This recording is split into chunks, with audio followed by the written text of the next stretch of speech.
जय हिंद साथियों, this is Vicky Mishra और आप देख रहे हैं मैथ वाला बाबा। तो चलिए, इससे पहले तो एक्सरसाइज 3.3 तक हम लोगों ने क्लियर कर लिया है, लेकिन आज की इस सेशन में हम लोग जो शुरू करने जा रहे हैं वह एक्सरसाइज हमारा 3.4 होने वाला है। और इसमें हमसे पूछा दो ही चीज़ है, एक तो जनरल सोल्यूशन पूछा है और दूसरा हमारा प्रिंसिपल सोल्यूशन पूछा है। तो बिल्कुल विस्तार तो मैंने ऑलरेडी इंट्रो वीडियो में कर रखा है, अगर नहीं देखे तो जाइए देख लीजिए।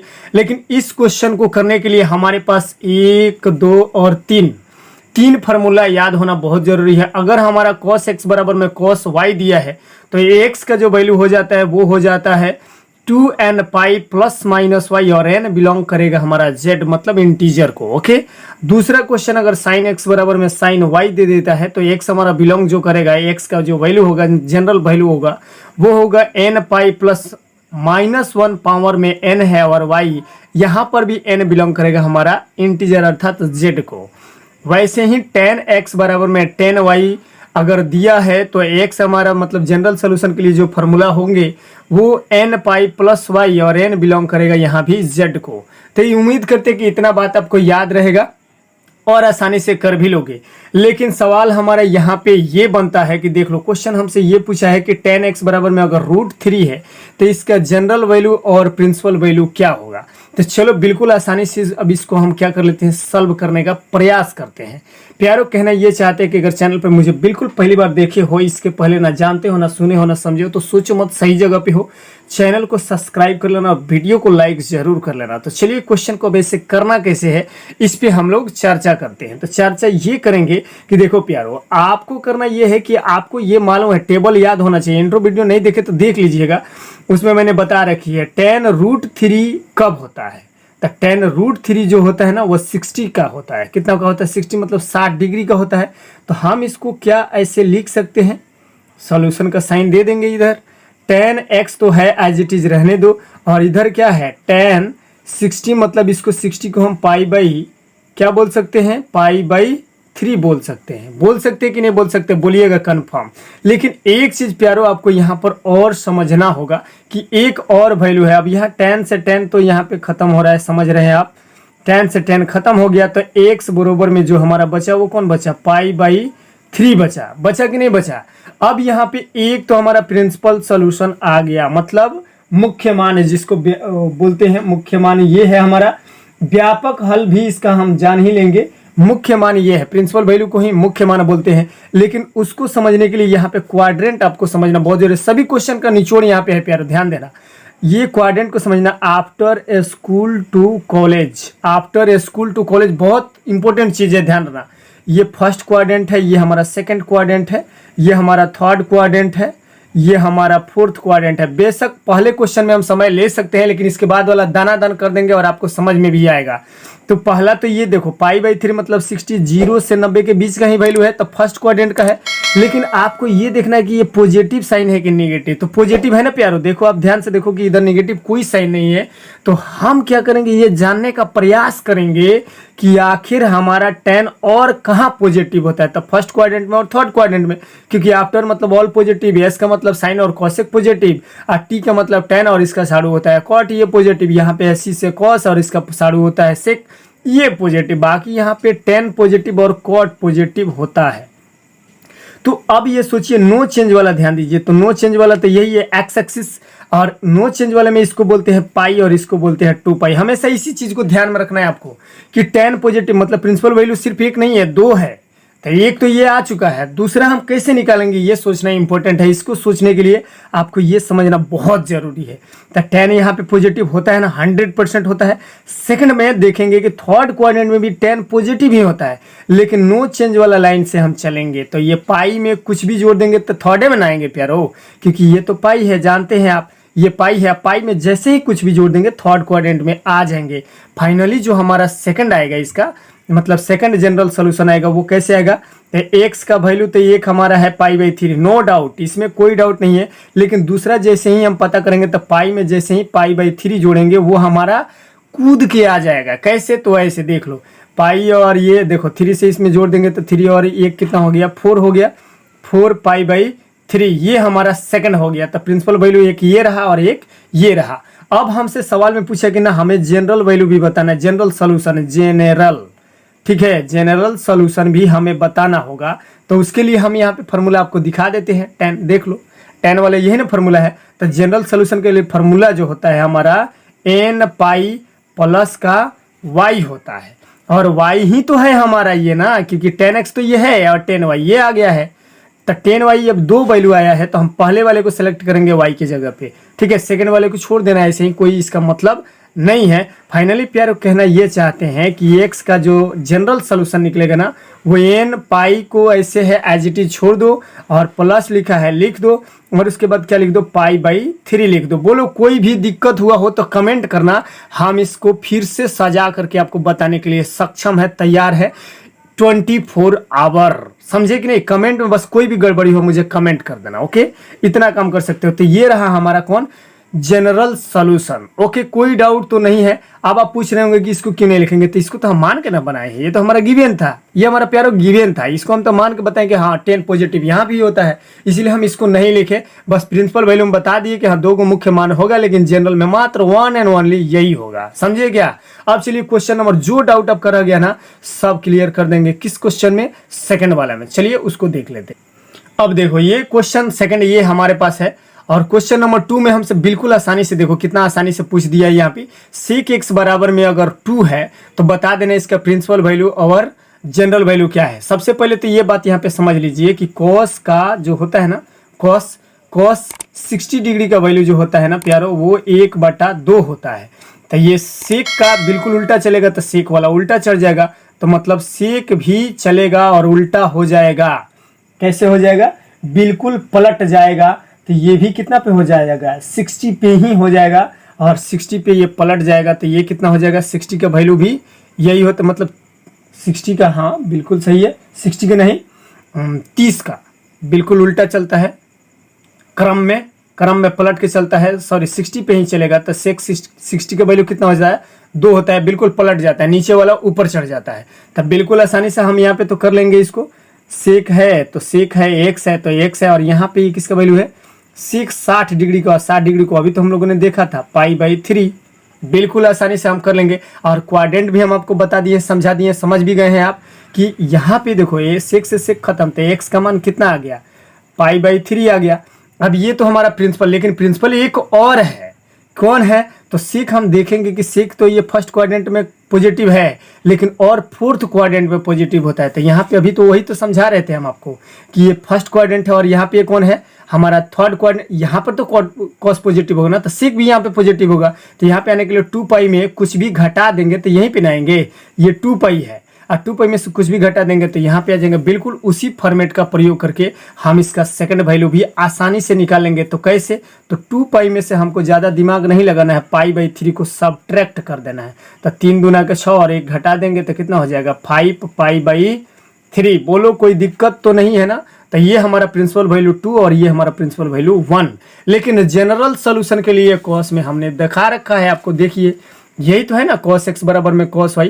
तो cos x बराबर में cos y होता है तो क्या होता है, 2n pi plus minus y होता है, और n बिलोंग करता है z को। यहाँ पर भी प्यारो आप दे सकते हैं, यहाँ पे हम नहीं दिए थे, आप दे सकते हैं n बिलोंग किसको कर रहा है, z को। z बोले तो इंटीजर, तो इसको भी वही करेंगे 2n पाई, समझ रहे ना। अब इसका हमें क्या कर देना है, जनरल सोल्यूशन, मतलब GS, जनरल सोल्यूशन बता देना है। तो x किसको बिलोंग करेगा, वो बिलोंग करेगा 2n pi plus minus y, समझे, प्लस माइनस y। तो कितना आसानी से देखो, 2 है तो 2 है, n है तो n है, पाई है तो पाई है, और प्लस माइनस देंगे π/3, हो गया स्वाहा। कोई दिक्कत तो नहीं है, नहीं होगा। और n बिलोंग किसको कर रहा है प्यारो, z को कर रहा है। कितना आसानी से कर लिया ना, स्मूथली सवाल को। बोले ना कि पहले सवाल में जितना समय लगे इसके बाद धक्का धक करते जाएंगे। अब चलिए क्वेश्चन नंबर 3 को दिखा। चलिए तो ये क्वेश्चन नंबर 3 को जरा ध्यान दीजिए। और क्वेश्चन नंबर 3 में ये बोला कि cot x बराबर माइनस का √3 है, तो इसका प्रिंसिपल और जनरल सोल्यूशन बता दीजिए। कितना आसानी से बता देंगे, बस देखते जाओ, पलक झपकते गायब कर देंगे। पहले आपको ये समझना होगा कि cot जो होता है √3 किसका वैल्यू होता है, तो 30 डिग्री का होता है, मालूम है ना आपको, 30 डिग्री का वैल्यू होता है cot में। तब बिल्कुल आसानी से पहले जैसे वैसे लिखा है वैसे हम लिख देंगे। बाद में माइनस का लफड़ा है ना, उसको हम देखेंगे। माइनस को इधर फेंक दो और इधर cot लिख दो, और इधर क्या 30 डिग्री को π/6 बोलते हैं, ये भी आपको बेहतर मालूम होगा, मालूम है कि नहीं है। तो cot से cot स्वाहा हो गया, तो x का मान कितना आया, माइनस का π/6 6 आया। ये माइनस का पाई/6 बाबू यहाँ पे आपको समझना होगा, ये क्वाड्रेंट समझना होगा। क्वाड्रेंट बोले ना, मेन खेल यही है। अगर क्वाड्रेंट समझ गए तो ये कोई भी कुछ भी है, ये ना दमे नहीं है सवाल में कि ये प्रिंसिपल क्या बोला है क्या है, वाट एवर कोई फर्क नहीं पड़ता है। घंटा इसका तो बजा देंगे हम लोग। तो ये जानते हैं कि क्वाड बाबू निगेटिव तो होता है, एक सेकंड क्वाड्रेंट में होता है और एक होता है फोर्थ क्वाड्रेंट में होता है कि नहीं होता है। लेकिन ये फोर्थ क्वाड्रेंट में है और यहाँ से यहाँ आने के लिए ये वैल्यू नहीं है हमारा, यहाँ पे निगेटिव होता है। तो यहाँ से यहाँ आने के लिए क्या करेंगे, बोलो बोलो बोलो बोलो, पाई में से इसको माइनस ना करेंगे। तो पाई में से जब इसको माइनस करेंगे प्यारो, तो कहाँ पे पहुँच जाएंगे ये भी आपको सोचना होगा। तो माइनस करके हम यहाँ पे आएंगे, क्योंकि निगेटिव दिया है और निगेटिव वैल्यू हम ले नहीं सकते हैं। तो हम क्या कर देंगे, आराम से पाई में से इसको सब्ट्रैक्ट कर देंगे। इसलिए ये वैल्यू नहीं लेंगे हम, ध्यान दीजिए, ये वैल्यू नहीं लेंगे। हमारा कौन वैल्यू है, पाई में से इसको सब्ट्रैक्ट कर देंगे पाई/6, वो होगा हमारा प्रिंसिपल। उसके बाद इसमें निकालना है तो इसको भी निकाल लेंगे आराम से। तो ये देखो 6 पाई में से 1 पाई गया, कितना पाई, 5 पाई बटा में कितना 6, एक प्रिंसिपल वैल्यू तो ये आ गया। दूसरा हम जानते हैं कि ये -10 कहाँ पे होता है, यहाँ पे होता है। मतलब कॉट जब माइनस तो 10 भी माइनस, तो इसमें आने के लिए तो 2 पाई में से ना सब्ट्रैक्ट करेंगे तब ना इसमें आएंगे। तो वही होगा 2 पाई में से ज़्यादा नहीं, यही घटाना है, कौन, पाई/6 घटाना है। आप जानते हैं ना 6 दूना का 12 होता है, 12 में से 1 गया 11, तो 11 पाई बटा में कौन बच गया 6। और यही हमारा हो गया 2 प्रिंसिपल वैल्यू, एक तो ये हो गया और एक हमारा ये हो गया। 2 प्रिंसिपल वैल्यू तो निकल गए। लेकिन बाबू हमको क्या चाहिए, जीएस बोले तो जनरल सोल्यूशन। हम जानते हैं कि जो 10 का होगा वही ना cot 2a का होगा। तो x बराबर में चूंकि हम लिख देंगे यहाँ पे cot x बराबर में जब cot y होगा तो क्या होगा, x बराबर में same to same n pi plus का y हो गया ना, बच गया ना बाजा। तो यही तो है 10 का cot का, दोनों एक के तो है, एक के चट्टा पट्टा का है। तो ये देखो, ज़्यादा दिमाग मत लगाओ, x है तो x इसे छोड़ दो, n है तो n है, पाई है तो पाई है। और बोले थे ना कि पहले वाला लिखेंगे, ये वाला लिखेंगे, ये वाला नहीं लिखेंगे, क्योंकि ये वाला हम अज्यूम करके बनाए हैं। बस निगेटिव कहाँ था ये हमें देखना था, और हमने देख लिया कि सेकंड में और कहाँ पे, फोर्थ पे होता है, बिल्कुल आसानी से। तो इसको क्या बोलेंगे, 5 पाई बटा में कौन 6 हो गया, स्वाहा, खत्म। यही हमारा n। और कह देंगे n बिलोंग किसको कर रहा है, z को। z बोले तो इंटीजर प्यारो, ये भी ध्यान में रखना। आप चलिए क्वेश्चन नंबर 4 को भी देख लेते हैं। चलिए ये क्वेश्चन नंबर 4 हमारे सामने है और बिल्कुल लिखा हुआ कि cosec -2 अगर दिया हुआ है तो इसका हमें बता देना है प्रिंसिपल वैल्यू और जनरल वैल्यू। लेकिन आपको यहाँ पे समझना होगा, टेबल में मैंने बता रखी है प्यारो, अगर नहीं देखें इंट्रो जरूर देख लेना। ये सब भी आपको बिल्कुल हमने प्रयास ये किया है, टेक्निकली आपको बताने समझाने का प्रयास किया है, बिल्कुल आसानी से आप कर सकते हैं। तो हम जानते हैं कि cosec 30 डिग्री का जो वैल्यू होता है ना, वो कितना होता है, 2 होता है। तो यहाँ पे चूंकि माइनस है तो माइनस वाला लफड़ा तो अभी क्वाड्रेंट में आपको तो समझाए थे ना हम अभी कुछ देर पहले। अब बार बार ये चीज़ समझाने में थोड़ा सा आप पक रहे होंगे, लेकिन कोई बात नहीं है, पकिएगा लेकिन समझ जाइएगा जरूर। ये आफ्टर स्कूल टू कॉलेज वाला टेक्निक आपको याद रखना होगा। और यहाँ पे दोनों क्या होता है, सॉरी cosec यहाँ पे पॉजिटिव होता है और यहाँ दोनों जगह पे क्या होता है प्यारो, क्या होता है बता दो। तो यहाँ पे होता है निगेटिव, यहाँ पर भी होता है निगेटिव और यहाँ पर भी निगेटिव। इसको बोलते हैं थर्ड क्वाड्रेंट और इसको बोलते हैं फोर्थ क्वाड्रेंट, क्योंकि ये 1 ये 2 ये 3 और ये रहा आपका 4। तो 3 में और 4 में जो होता है cosec मतलब साइन का साढ़ू, तो साइन का साढ़ू है cosec और ये होता है यहाँ पे और यहाँ पे दोनों निगेटिव। तो हमारा जो है ये देख लो, ये इसको पहले निकाल देते हैं ताकि आपको कुछ चीज़ें आपको यहाँ पे समझ में आए। cosec x बराबर में, ये माइनस को बाहर फेंक देते हैं, इसको क्या ऐसे नहीं लिख सकते हैं, cosec पाई/6, क्योंकि जानते हैं कि 30 डिग्री का वैल्यू होता है ना। तो cosec से cosec स्वाहा, तो x का मान जो आएगा ना वो माइनस का पाई/6 आएगा। हमको ये ये हमारा प्रिंसिपल सोल्यूशन नहीं है, फिर से रिपीट, ये हमारा जनरल प्रिंसिपल वैल्यू नहीं है। एनसीईआरटी किताब पे मत जाओ, उसमें कुछ गड़बड़ी भी लिखा है, ठीक है। इसीलिए आंसर रट के राजा मत बनो, बस कंसेप्ट समझने का प्रयास करो कि cosec निगेटिव कहाँ होता है, क्योंकि प्रिंसिपल वैल्यू तो वही ना फाइंड करना आपको। तो यहाँ पे होता है और यहाँ पे होता है, और हम यहाँ पे आने के लिए पाई, ये रहा लाइन नो चेंज वाले, यही है एक्स एक्सिस। तो नो चेंज पे पाई में कुछ भी जोड़ देंगे तो इसमें आएंगे कि नहीं आएंगे, माइनस है तो बाद में सोचेंगे, तो प्रिंसिपल वैल्यू पहले मिल जाएगा। पाई में कुछ भी जोड़ देंगे तो यहाँ पे कुछ भी क्या जोड़ेंगे, हमारा बोला है कि जोड़ना है, यही पाई/6 जोड़ना है। तो ये देखो 6 कितना हो गया 7, 7 पाई बटा में 6, ये रहा हमारा पहला। और दूसरा हम जानते हैं कि 2 पाई, ये रहा हमारा 2 पाई, और 2 पाई में से कुछ भी घटाएंगे तभी आएंगे फोर्थ क्वाड्रेंट में, यही तो लॉजिक है। तो पहला तो प्रिंसिपल सोल्यूशन हमारा ये है। और दूसरा कौन है, तो 2 पाई में से सब्ट्रैक्ट करना है हमें क्या, पाई बटा 6। समझे, तो ये जानते हैं कि 6 दूना के 12 में से 1 गया तो कितना बचेगा 11, और पाई बटा में कौन 6, ये हो गया हमारा सेकंड। तो ये फर्स्ट और ये रहा सेकंड, जो कि हमारा है प्रिंसिपल सॉल्यूशन। लेकिन हमसे क्या पूछा है, जीएस, क्या पूछा है जीएस, बोले तो जनरल सॉल्यूशन, मतलब व्यापक हल। समझे, हिंदी मीडियम से इंग्लिश मीडियम से डोंट मैटर कि आप किस बोर्ड से हैं किस बोर्ड से नहीं है, बस क्वेश्चन आपको समझ में आना चाहिए गहराई से, ओके ना। तो हम क्या कर देंगे जीएस, और जानते हैं कि कॉसेक मतलब किसका, अभी कुछ देर पहले आपको तो ये फॉर्मूला दिखाए थे, देखो ना, इसका रिलेशन कॉसेक का साइन के साथ में चलता है। तो क्या होता है, एन पाई प्लस 1 माइनस 1 है, और इसके पर में कौन है एन, और इसमें इंटू वाई है, और एन बिलोंग करेगा जेड को। बिल्कुल यही फार्मूला लगा करके इसकी भी कहानी रफा दफा सफा कर देंगे।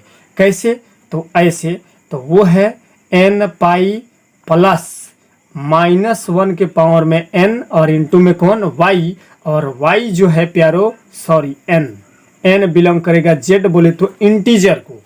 अब देखो कहानी में रंग तब आएगा ना जब मिल बैठेंगे हम, मतलब कौन, कॉसेक एक्स ही बोलेंगे, कॉसेक एक्स बराबर कॉसेक वाई, तो एक्स बरोबर में क्या हो जाए, ये होगा एन पाई प्लस -1 के पावर में रहेगा एन, और वाई के जगह पे पहला वाला, ये वाला पहला वाला देंगे 7 पाई बाई 6, कौन देंगे 7 पाई बाई 6। अब आप लोगों में से कुछ लोगों को दौरा पड़ रहा होगा कि नहीं एनसीईआरटी के आंसर में दिया है पाई बाई 6, तो हम बोलेंगे कि प्यारे यहाँ पे माइनस भी टेल दिया है, समझे कि नहीं, इसीलिए ध्यान मत दीजिएगा, उस पर ज़्यादा दिमाग मत लगाइए। एन का बिलोंग कर रहा है किसको, जेड को कर रहा है। तो प्यारो कहना ये चाहते हैं कि मेरे द्वारा बताया गया समझाया गया आपको कैसे समझ में आ रहा है। अगर अच्छा से समझ में आया, बढ़िया से समझ लिए, तो लाइक कमेंट और वीडियो को शेयर भी दोस्तों के पास कर देना। और मिलेंगे अब क्वेश्चन नंबर 5 से अगले वीडियो में, तब तक के लिए मुझे थोड़ा सा इजाज़त दे दो।